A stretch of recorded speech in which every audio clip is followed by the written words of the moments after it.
आता पुढची बातमी आहे नांदेडमधून। पंतप्रधान नरेंद्र मोदी यांनी वर्षभर सोनं खरेदी न करण्याचं आवाहन केल्यानंतर नांदेडच्या सराफा बाजारात विक्रीमध्ये 50% घसरण झालेली आहे। लग्नसराई असूनही बाजारपेठेत शुकशुकाट झालाय।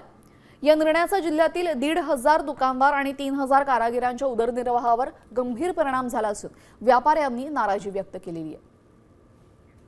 या संदर्भात सराफा असोसिएशनचे अध्यक्ष सुधाकर राव टाक यांच्यासोबत बातचीत केलेली आहे। आमचे प्रतिनिधी संजय सूर्यवंशी यांनी पाहूयात। वर्षभर सोनं खरेदी करू नका असं आव्हान देशाचे पंतप्रधान नरेंद्र मोदी यांनी केलं आहे आणि त्यांच्या आव्हानानंतर या दुकानामध्ये जे सोनं चांदी खरेदी करण्यासाठी जे नागरिक जे आहेत ते दिसत नाहीत। दुकानामध्ये शुकशुकाट पाहायला मिळत आहे। सराफा बाजार पूर्ण महाराष्ट्रात जवळपास 40 ते 50% ग्राहक कमी झालेला आहे।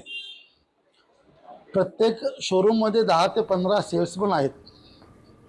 दररोज बंगाली कारागीर, स्वर्णकार कारागीर जर एक वर्ष सोनं खरेदी करू नका जर तुम्ही ग्राहकाला असं आवाहन कराल तर त्यांच्या भविष्याचं काय?